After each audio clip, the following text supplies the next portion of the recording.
नाज़रीन किराम, ईद करीब आते ही हर कोई नई चीजें खरीदने में मसरूफ हो जाता है और उसमें सबसे ज्यादा पसंद की जाने वाली एक चीज है घड़ी। जी हाँ, हर साल ईद पर कुछ घड़ियां सबसे ज्यादा फिरोख्त होती हैं। आज की वीडियो में आपको बताऊंगा कि इस ईद पर कौन सी घड़ियां सबसे ज्यादा फिरोख्त हो रही हैं और कौन सी घड़ी आपके लिए बेहतरीन होगी। वीडियो को आखिर तक देखें ताकि आप खरीदारी में कोई गलती ना करें। क्लासिक एनालॉग घड़ियां हमेशा फैशन में रहती हैं। सीको, राडो, रोलेक्स, सिटीजन जैसी घड़ियां इस ईद पर बहुत ज्यादा डिमांड में हैं।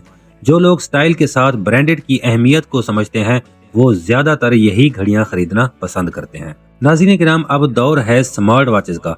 इस ईद पर नौजवानों में सबसे ज्यादा Apple watch series 9, Samsung Galaxy watch 6, Huawei GT4 की डिमांड देखने में आई है। खास तौर पर फिटनेस ट्रैकर और कॉलिंग फीचर्स वाली घड़ियां बहुत ज्यादा फिरोख्त हो रही हैं। नाज़रीन किराम, अगर आप मर्दों के लिए घड़ी खरीद रहे हैं तो कासियो टिसोट के मॉडल्स इस बार बहुत ज्यादा मकबूल हैं।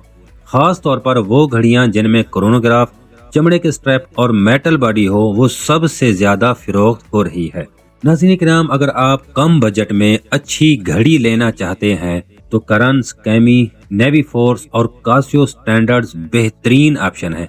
ये घड़ियां 1000 से 5000 रुपए के बजट में आती हैं और इनका स्टाइल भी जबरदस्त होता है। ईद पर घड़ी का तोहफा देना एक बेहतरीन आइडिया है। ये न सिर्फ एक यादगार तोहफा होता है बल्कि ये शख्सियत को भी निखारता है। खास तौर पर वालिद, भाई, शोहर या दोस्त के लिए घड़ी एक जबरदस्त तोहफा साबित हो सकती है। तो दोस्तों, ये थी वो घड़ियां जो इस ईद पर सबसे ज्यादा फिरोख्त हो रही हैं। आपको कौन सी घड़ी सबसे ज्यादा पसंद आई, कमेंट्स में जरूर बताएं। और अगर आप मजीद ऐसी इंटरेस्टिंग वीडियो देखना चाहते हैं तो चैनल को सब्सक्राइब करें, वीडियो को लाइक करें और अपने दोस्तों के साथ शेयर करें। मिलते हैं अगली वीडियो में, तब तक के लिए अल्लाह हाफिज।